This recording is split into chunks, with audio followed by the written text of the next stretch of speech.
What's going on, guys? It's Jonathan with Team Golden Age. Who are you and what did you do?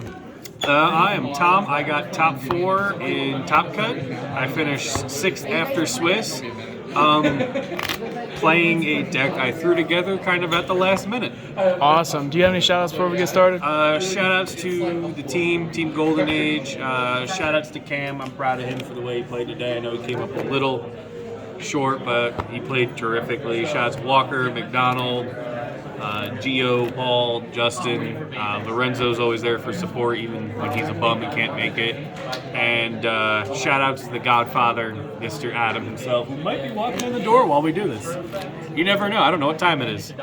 I give him like 30 minutes. But yeah, shout out to everybody. I guess we're going to throw Ryan and even the Jacoby on this. Shout outs to the TGA and Friends Discord, too. Yes, sir. Shout out to TGA and Friends Discord. And find us on Patreon if you want some coaching. Jacoby did way better than he probably would have if it wasn't for us. True. I recommend it. Also, like and subscribe. Of course. So, I think this is pretty optimal for the point kids. You're playing PK, I thought. Yeah, I am playing PK, the correct PK. Oh, yeah. So something that like I've just had this core forever, and with the new adventure stuff out, I was just like, I kind of want to try something new, because if you're a longtime subscriber of the channel, I've kind of played Tri-Brigade and Orcus literally forever. So I just wanted to play something new, kind of try to catch people by surprise. I feel like this deck plays around a lot of hand traps that are really good right now, like Lancia. Ogre doesn't really hurt this. This deck is nice. Too much. Like I was talking to McDonald, another thing that like this deck kind of like dodges skill drain, which most decks really like can't right now. And like Prank Kids in the past has played skill drain. So I played 1 Pranks, 1 Pandemonium, 2 Place. I didn't get a whole lot of testing in this week, so I just kind of went off some of the lists from like the YCS and kind of just pieced together something. I figured I'd play the 2 Place over the 2 Pandemonium simply because of consistency.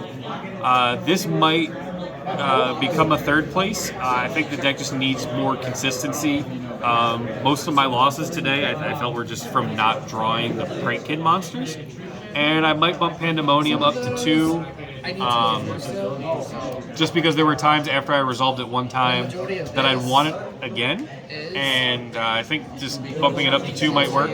The engine that literally won me like every game today was this. Why did Konami make it?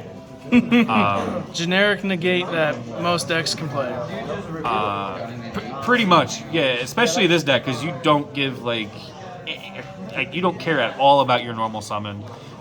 This card's really stupid just because like it just sticks on the field and just keeps searching every turn. Like what? Like Yo, I lost to this card earlier. This card is nice. This card nice. I played against Eldritch in Swiss, and he summoned Inspector Border, but I said right, just bounce the border and OTK. I also squeezed this package in just because DPE is just ignorant. Oh, man. The biggest issue I had with this package is I kept drawing like Celestial like all day. Honestly, that might be the card I saw the most today, other than this beautiful Water Enchantress. But yeah, there was like a couple times where like they would ash my normal summon, and then you just go Fusion Destiny and you just know you're going to resolve it. Yep. And you just win the game from there. Phoenix Enforcer not broken.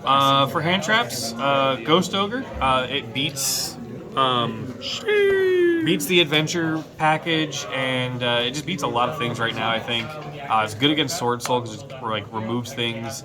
I think just removal is actually really good right now, especially in a hand trap form. Whoa.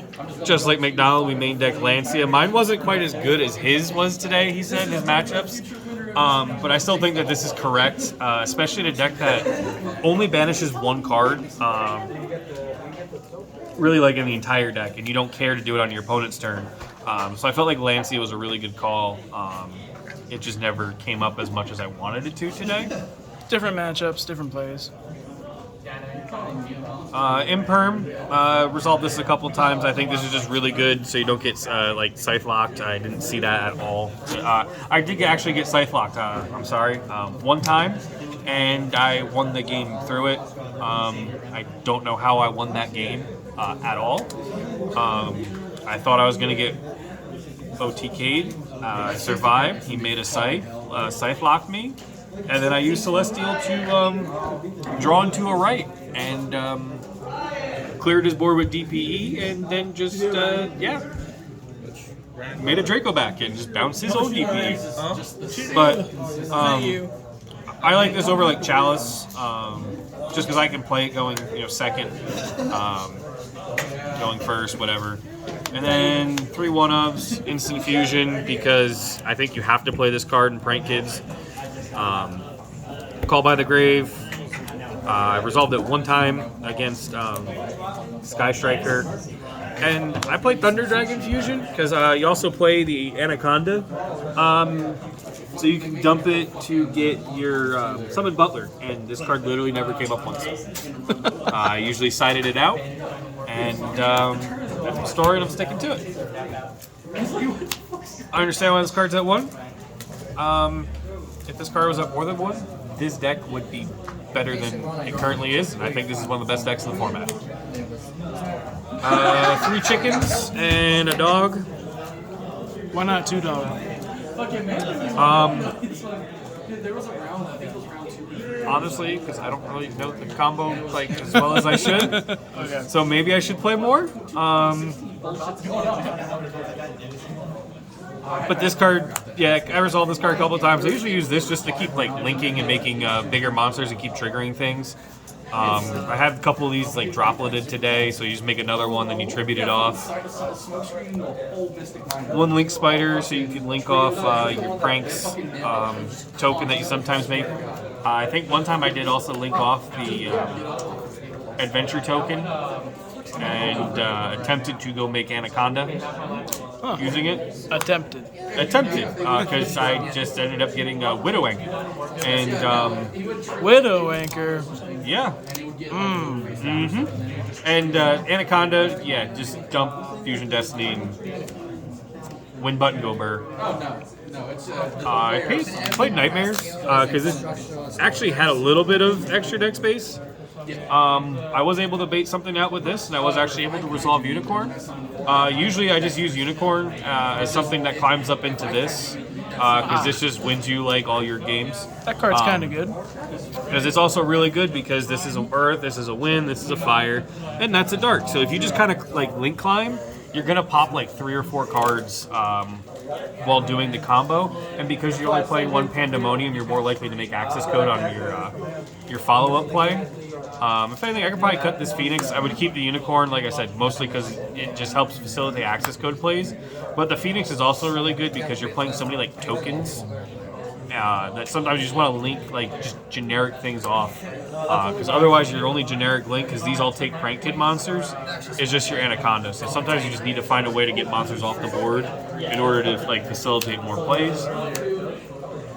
We played 1 Rocket Ride, came up a few times. Just the instant fusion target. This won me my match in top 8 against Sky Striker. I summoned this and attacked over his Striker Link, and he could not summon right back. Yep, Armades. And then there's a couple times that like I would make this just because like Butler wouldn't have worked or whatever. Somehow like I got stopped in my combo. You make this and then you just tribute it off to bring back the 2 Prank Kid monsters. So you just put more bodies on board. Raigeki. Solved it twice in the first game of the day, or second game of the day, and that was it. I made it one other time, and then I got Mystic Mind. But it was weird. Like I played Prank Kids more as an engine to facilitate access code talker than any of their actual boss monsters. It was really, really weird today. And Brave token. This card. you have access code? And last but not least, Toad. This card was really good today. Actually, I think I only made it twice, but both times it clinched me a game. Especially like you do your turn 1 play, it forces your opponent to play through things, and then you put like 2 dropsies on board, you make a Toad, and then if you still have a Prank Kid monster on board, you just kind of go burn. Like now they're playing through Toad and a Griffin, and they just lose. 3 nib. Didn't side it. Nope. 2 Ghost Bell. Just thought that this card would actually be really good for like DPE and some of the other things that are now popping up that like just special summon from the graveyard, or, add things back. And the only time I saw it today was against Striker, and I was able to hit a Kagari, so that was pretty nice. Didn't side this once. Sheesh. Or did I? I don't remember. I think I did against when I played against PK, and it just never came up. This was the card I saw most today in the side. YCS Lubbock especially, got to play some kind of back row removal. Always. Should have played 3 of these. Aw. I snuck in 2, and that Eldritch player, when I bordered him, he had set 3 back row with an Eldland, summon border, and I was like, and then this was my 6th card, and absolutely blew him out, and that won me that match. And then lastly, I played 2 Judgment because I wanted something that would go first. Things like Anti-Spell, you just kind of, I think, block yourself out sometimes, and I wanted something that, if they like imperm the Draco back, that I could still be able to have like some kind of blowout card to stop my opponents in their tracks. Nice. So, any closing shout-outs or anything else you'd like to say? Just remember to like and subscribe and check out all the videos from the OTS, and we'll have a bunch more with the regional coming up in 3 weeks. Awesome, guys.